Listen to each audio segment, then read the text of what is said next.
ചേർത്തലയിൽ സ്ത്രീകളുടെ തിരോധാന കേസുമായി ബന്ധപ്പെട്ട റഡാർ പരിശോധനയും ഫലം കണ്ടില്ല.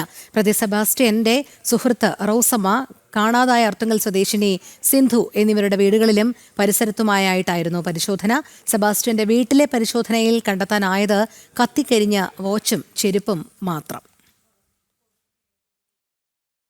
സ്റ്റേറ്റ് ക്രൈംബ്രാഞ്ചിന്റെ ആലപ്പുഴ യൂണിറ്റും ചേർത്തല അർത്തുങ്കൽ പോലീസുമാണ് അത്യാധുനിക റഡാർ സംവിധാനമായ ഗ്രൗണ്ട് പെനട്രേറ്റിംഗ് റഡാറിന്റെ സഹായത്തോടെ ശരീര അവശിഷ്ടങ്ങൾ ഉണ്ടാകാനിടയുള്ള സ്ഥലങ്ങൾ കണ്ടെത്തി പരിശോധന നടത്തിയത്. സെബാസ്റ്റ്യന്റെ വീട്ടിലും പറമ്പിലുമായിരുന്നു ആദ്യം പരിശോധന.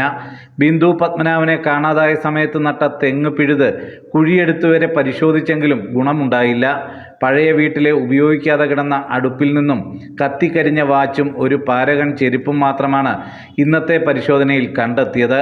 തുടർന്ന് സെബാസ്റ്റ്യന്റെ പെൺസുഹൃത്ത് റോസമ്മയുടെ പുരയിടത്തിലെ കോഴി ഫാമിലും പരിശോധന നടത്തി.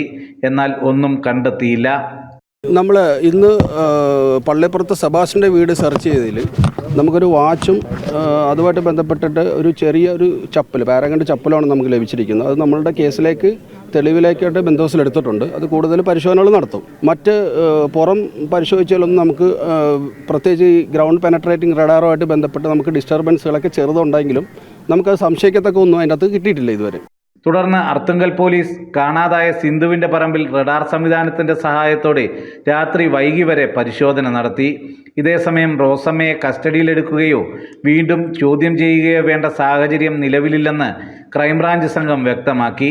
സെബാസ്റ്റ്യനെ കസ്റ്റഡിയിൽ വാങ്ങി ചോദ്യം ചെയ്യുന്ന കാര്യത്തിലും തീരുമാനമായിട്ടില്ലെന്ന് ക്രൈംബ്രാഞ്ച് ഉദ്യോഗസ്ഥർ പറഞ്ഞു.